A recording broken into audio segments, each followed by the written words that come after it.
come here often? Well, somewhat.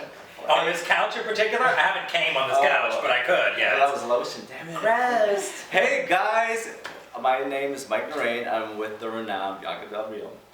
Renowned, please. Nobody knew me 6 months ago before this drag race thing, so it's kind of interesting. What drag race name? Exactly. I thought you were talking about the video. Look at you, too much. Freak. So, you are phenomenal. You're so talented. And you're kissing my ass, and this is good. No, I don't mind it. Yes. Okay. Well, we are so excited to have you interview with us, and we know that you have a plethora of talent underneath your belt. Okay. And I heard sometimes you tuck it between your legs and hide it in your wig. Well, I do hide it. That's what gives me height. That's what gives me height movement. You know, that's what works out. I think that's what most people are missing. I think the majority of the time people do ask, where do you hide your penis? And this currently is my balls, because I wear Spanx, and my dick's tucked up in there. So could you tell us, you know, we know what you do as a performer and entertainer. What are some of your other talents? Well, you have to ask my uncle. I've been known to suck a mean dick, but no, I'm kidding. It was just once. But the thing is, no, other talents, meaning, you know, as far as drag is involved, I mean, I've done makeup and wigs and costumes for many years, which kind of fell into the theme of me doing drag. It wasn't a conscious choice to say, oh, I'm going to do drag, but all roads led to it. So it's in the artsy theatrical world. So I know you were nominated for so many awards for your costume design.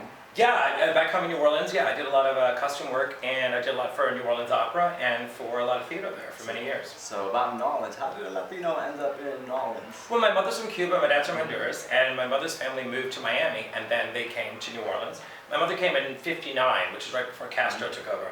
So she finished high school in New Orleans, and that's where I grew up. I mean, I'm the fourth out of five, so there's a pile of us that are from there. So there's a lot of great things that came out of New Orleans. Well, yeah, New Orleans, well, Louisiana in particular. I mean, Ellen DeGeneres, Britney Spears, Harry Connick Jr. Britney Spears. Yeah, she's from Louisiana. Oh, she's on that list with like Gumbo and Jambalaya. All of us? Yummy. Jambalaya. Okay. So speaking about New Orleans and Louisiana, how were you personally affected by Hurricane Katrina? Well, for me, I didn't suffer like other people did. I mean, I was living there, and at the time, I was working in theater and doing drag. And when it hit, which most people, if you're from the South, you understand that when they say a hurricane's coming, you pick up and you leave for 2 days and you come back, everything's fine. This was one of those moments when you picked up and left, and I was out for over a month and a half. And I visited friends in northern Louisiana and Atlanta as well. I didn't have any destruction because I lived in an apartment that was on the second floor. So there was slight water damage, but not necessarily, I wasn't underwater. But the city, you weren't allowed back for a hot minute. So that's when I chose to stay in New York and continue there. Okay. Well, not particularly New Orleans, but the South is renowned for not accepting LGBT people. What were some of the issues of discrimination that you faced out there? I really didn't have that. I mean, like I said, I'm the fourth out of five, so for me it was like I was called a faggot before I did anything. And I always said, you know, I was called worse by better. And people that, you know, there's people that have significant stories that are true and very serious. For me, it wasn't. I mean, I was called a fag, but I just called it high school. You know, it wasn't bullying. You know, it's called high school. You go through it. Right? Yeah, you just go through it. So at what age did you come out? I don't remember. I was always different, and I was always called different. I think because of having a large family. So it wasn't like I sat my family down and said, oh, I'm gay. I was always me. And my brother never sat down and said, oh, I like pussy. So, you know, it was just what it was. So was there any difficulties with the whole transition part of coming out to your family or your peers? No.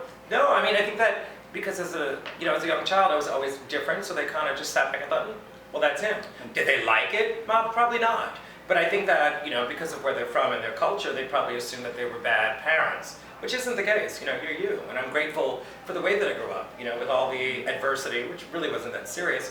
But without those moments, I don't think I would be a strong individual today. Excellent. So I saw an ad for you about HIV status advocacy. Why is advocacy important for you?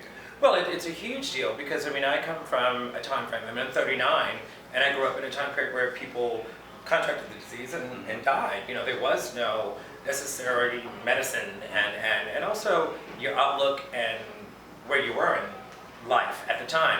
And I had a very close friend of mine who I adored, who battled with this, which I was unaware at the time, and chose the bad route. You know, didn't want to take care of himself and didn't felt ashamed and didn't do anything for himself, and it was upsetting, and I lost him to the disease. So now, for me, it's important to put it out there and say, look, take care of yourself, and there is a future, and there are medications, Absolutely. and it does come from, a sense of self-respect. And unfortunately, my friend, because of where he came from and his family, that was always negligent of being kind, gave him this complex, which I thought was unfortunate.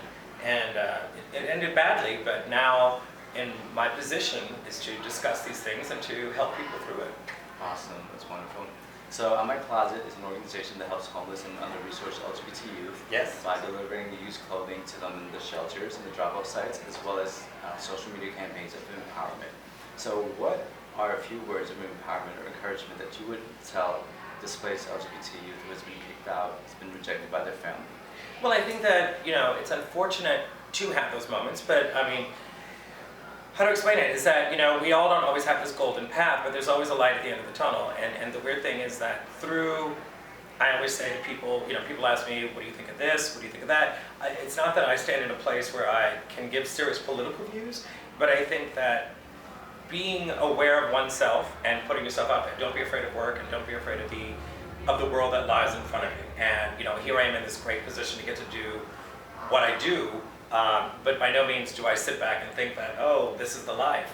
It all comes with it. And I've had some amazing friends that have been a part of my life that have had ups and downs, and myself, I've had ups and downs, It's not always been this great thing. But through it is keep an open mind and work through it and know that there are people there that do care and want to help you out. I mean, I'm one of those people. I haven't done the ice bucket challenge, but I would gladly give money to a homeless shelter. It's a different thing. It's not so much all about vanity, as I sit here in a wig. But you know what I mean? Is that I think that gets lost in our world. Is that I think too much people spend time thinking, oh, I've done this, I've done that. No one cares what you've done. Deliver. I think that's most important. So what would a Bianca challenge look like if you had to tell the world, hey guys, I want you to do this? Well, I think the world should read a book, because I know some stupid fucking people in this world. I think, I think what gets lost in this world is that and I've said this many times before, is that nowadays everyone has an opinion of what you do. And it's not so much that their opinion is important, it's just that through social media, we hear so many people's opinion. So, for instance, 2 days ago, the VMAs, I had 50% of the people going, I love Beyonce, 50% going, she's done the same thing. You're not going to make everyone happy. What's interesting is that everybody has an opinion. It doesn't necessarily mean that they're right. It just means we're clouded with everyone's thoughts. Do what you do. Live your fantasies. Do you think Beyonce's fucking sitting back and reading your fucking tweets? No. She's surfboarding. No, but I mean, the thing is that people lose sight of that. Do what's your passion. You're not going to make everybody happy. And I think as a gay person, I think as a man who sits in a wig, you're not going to make everybody happy. Every audience is not going to like you. Every person may not like every joke there is. But you have to realize that for me, the biggest joke is I'm a man in a wig in a bar at 1 a.m. As I say, check yourself before you check me. If you're watching me, something's wrong with you, motherfucker. I'm doing a show. You should be at home, going to your job, or talking to your children.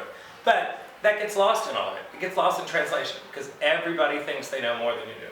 But the thing is that in the end, do what makes you feel better, do what it's about, and if you're feeling passionately about your life, why the fuck are you making comments on Facebook? I mean, do it, live it, own it.